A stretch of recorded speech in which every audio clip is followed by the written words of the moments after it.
Hi folks, Canadian Prepper here. So today I'm going to share with you 3 very useful pieces of gear that you can use to master 3 crucial skills for urban and wilderness survival. These tools are going to prove incredibly useful for beginners, and it's going to help you to master these life-saving skills. So stick with me.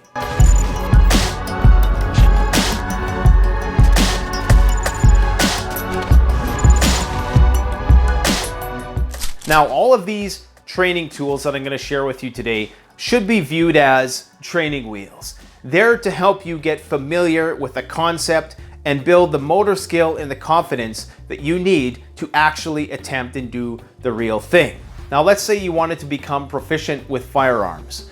I would liken what I'm going to show you today to be like an air pistol or an air gun. It's not going to expose you to the power, the complexity, and the recoil of a real firearm, but it's going to get the motor pattern, the foundational motor pattern laid down. The first training tool I want to share with you today is this Suture kit that anybody can buy off Amazon for super cheap. Now, before I talk about this kit, I should say that you should always seek training from a trained medical professional. You should never, under most circumstances, rely on your own ability to suture yourself or somebody else if you are not trained and certified to do so. That said, we talk about survival and preparedness on this channel. We talk about what we might do if there is no help coming and if there's no trained medical professionals around and we're in an absolutely dire last-ditch situation. This may be a skill which may be useful.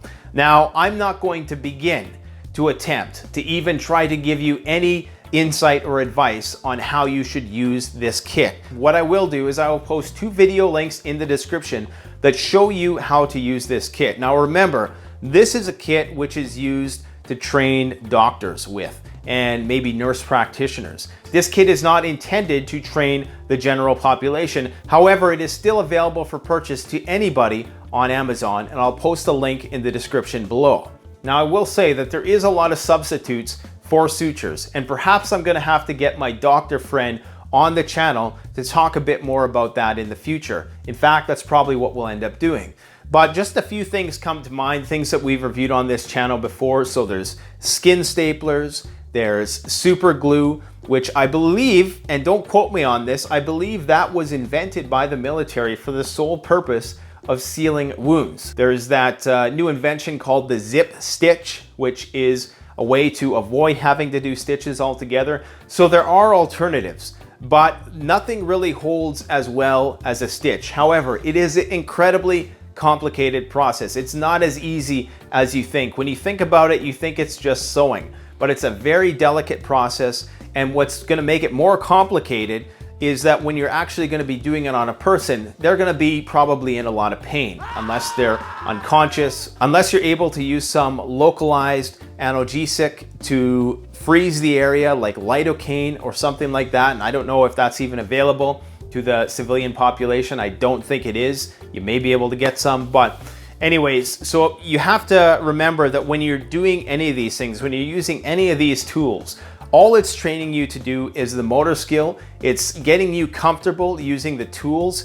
It's giving you a mental blueprint for what the process is. So in such case, if you actually did have to use it, at least you're better prepared. At least you know in theory what you have to do, and you also have some hands-on experience. So I would strongly recommend you go and check out that Suture kit. The Suture kit comes with some practice sutures, some non-medical grade sutures, and you can also buy real sutures off Amazon. As far as I know, depending on the country you live in, of course, these things may be prohibited to the general population. Again, I am in no position to give any advice on how to use this kit, so feel free to criticize me about how bad my suture job is that I'm going to overlay in footage here on the screen if you want. It doesn't really matter to me because, again, I'm strictly a beginner when it comes to this stuff. The next kit we're going to talk about is a Bowdrill kit.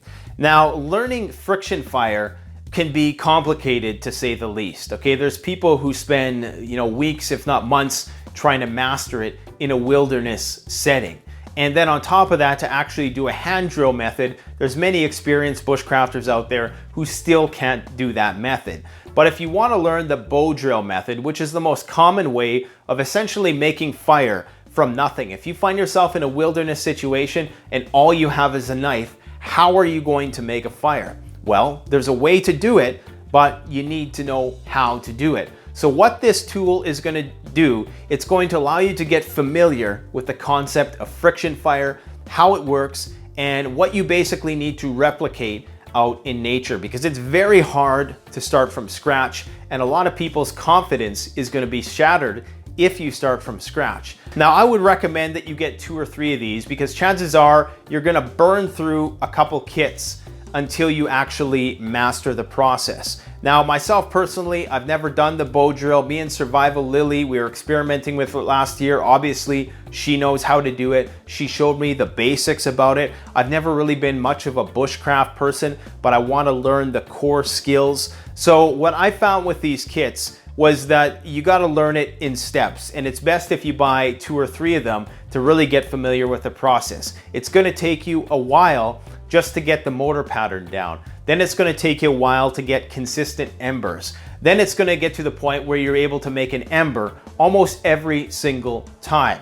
Then you're going to have to struggle to get that ember into a bird's nest where it's actually going to light on fire.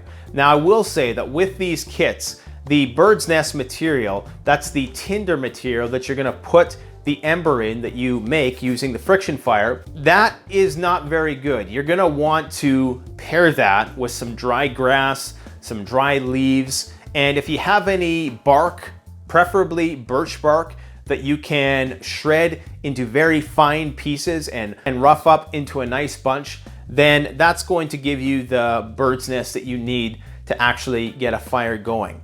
After these tools familiarize you with the basic motor patterns that you're going to need to get the result, then you can go watch channels like Survival Lily or Corporal's Corner or Black Scout Survival, channels that can show you how to do the real thing, and you're going to be able to take to that much easier than you would if you were just going into it blind. So I think this is an excellent learning tool. Obviously, it's a cheat, okay? You know, some people might say that you should jump on a 50 cal right away. Other people say that maybe you should work your way up from an air gun to a 22 to, you know, 308 to a shotgun, and then maybe go to the 50 cal.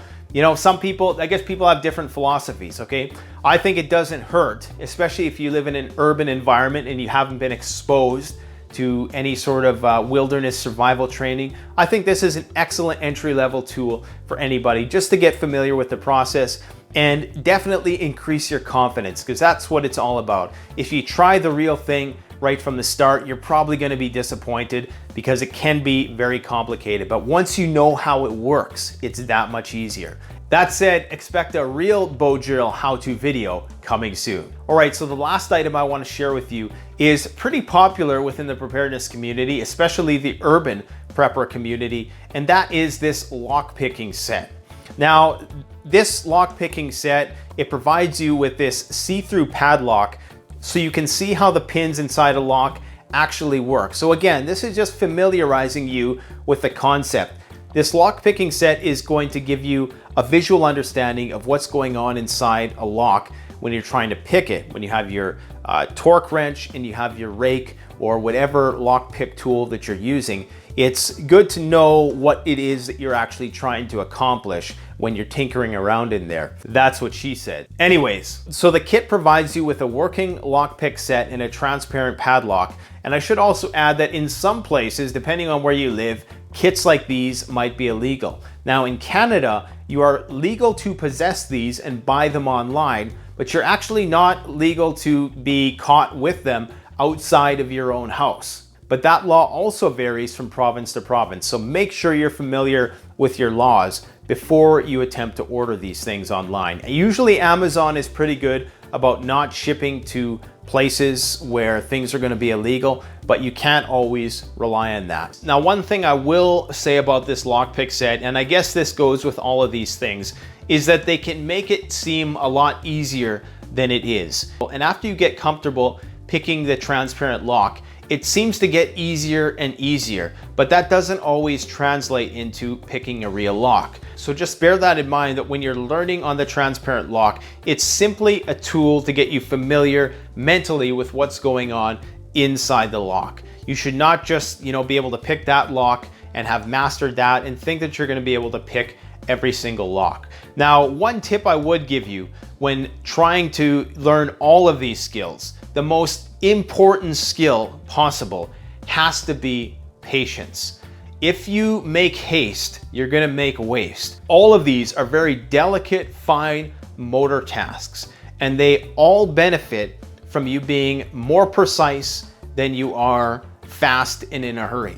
So with everything, whether it's the bow drill, smoothness with everything always prevails. One of the problems I had when I was doing the bow drill is that the ember, not letting the ember sit there and fester and grow a little bit before I transported it into the bird nest. I think that's a big mistake that a lot of beginners make, is that you're worried that the ember is gonna go out, so you wanna transfer it to the bird's nest right away. But as long as you have some extra dust there for that ember to fuel off of, it will act just like a cigarette, and it will continue to burn, and it will magnify, and that's when you put it into the bird's nest, and then you're gonna have a good positive result. The same thing with lock picking. If you're just ramming it in there and going crazy, you're not gonna accomplish much, and you might actually break your lock picking tools. So be deliberate with what you're doing, but don't get impatient, don't get anxious, because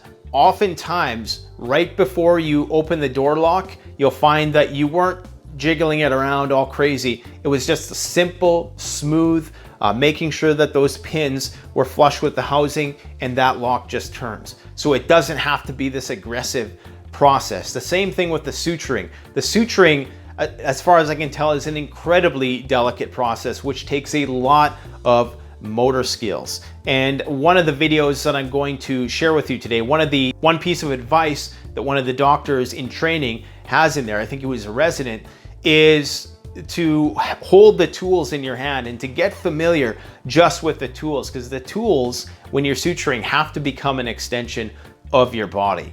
So I hope these 3 tools are going to be useful to help you learn these skills, which can be very challenging to master. Let me know in the comments section if you have any other tips on these particular issues, or any videos that you found very useful. You can get all these items through the links in the description below. They're all incredibly cheap, and I think they're also a great gift for a survivalist in training. Let me know what you think, guys. Thanks for watching. Don't forget to like, comment, subscribe if you enjoyed this video. Canadian Prepper out. The best way to support this channel is to support yourself by gearing up at CanadianPreparedness.com, your one-stop shop for premium, high-quality, brand-name products that have been tried and tested by myself and other YouTube gear reviewers. My subscribers save 10% off by using the coupon code SURVIVALPREPPER. All one word in all caps.